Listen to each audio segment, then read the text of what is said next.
Si la météo n'est pas au rendez-vous ici à Cannes, Marche entrevoit l'avenir de manière radieuse. Après une bonne année 2014 et une année 2015 qui démarre sous les meilleurs auspices, Marche développe sa stratégie à l'attention des ETI et des PME, comme nous l'explique Stanislas Chaperon.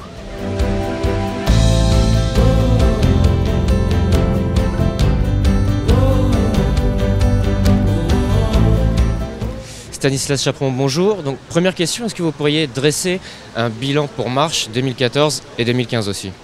Donc Florian, c'est une bonne question. Et donc l'année 2014 pour Marche, ça a été une année qui n'a pas été facile puisque le marché en lui-même et surtout nos clients, puisque nous sommes très dépendants de la santé de nos clients, dans la période de crise actuellement qu'on connaît aussi bien en France ou en Europe continentale, nous avons dû nous adapter par rapport à leur situation qui sont de rechercher des économies et surtout protéger leur base de cash flow dans les cas de sinistre et être plus réactifs.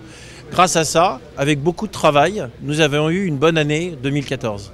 La tendance sur 2015 est dans la même tendance que la fin 2014, avec des beaux succès sur le début d'année, mais avec beaucoup de travail à chaque fois et beaucoup d'écoute par rapport aux situations du client. Ça fait plusieurs années qu'on entend que le marché est flat. Qu'en est-il cette année justement en termes de capacité et en termes de tendance tarifaire?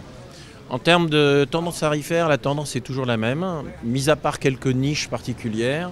La tendance est plutôt une tendance souple, permettant de définir des conditions spécifiques, permettant d'avoir des accords qui sont des accords long terme, ce qu'on appelle les LTA, Long Term Agreements, et dans certains cas avec des capacités qui ont même augmenté et qui sont fortes, par exemple sur le dommage, où il y a des acteurs qui ont amené des capacités très importantes sur le marché français. Il y a aussi le secteur de l'assurance montre de l'appétit pour le middle market. Beaucoup disent que c'est là où se trouvent les poches de rentabilité. Vous, comment vous développez par rapport à ça et comment attaquer entre guillemets ce marché?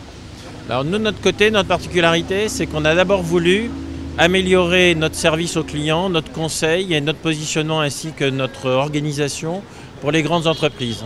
Les grandes entreprises représentent à peu près 75% de notre activité en France.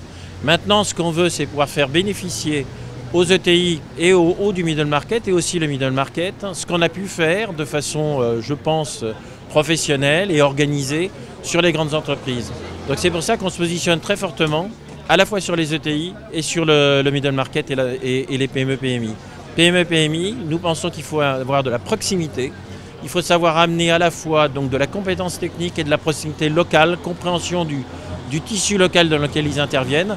Même si une PME est dans le nord de la France et qu'elle a de l'activité en Pologne, en Turquie et aux États-Unis, il est nécessaire d'être proche de cette entreprise.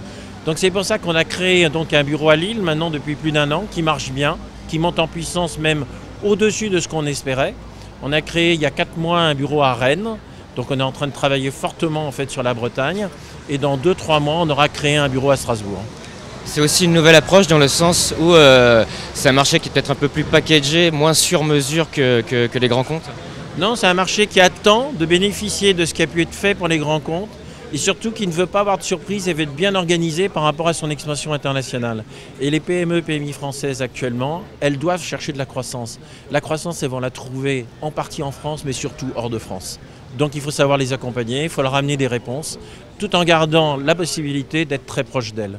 D'où la nécessité de créer des bureaux. En plus des bureaux existants que nous avons actuellement qui sont à Lyon, qui sont historiques à Lyon, à Bordeaux, à Marseille ou à Toulouse. C'est pour ça qu'on rajoute dans notre panoplie d'accompagnement des PME-PMI, aussi bien Lille que Rennes et que Strasbourg. Stanislas Chaperon, merci et à bientôt pour de nouvelles vidéos sur l'AMRAE.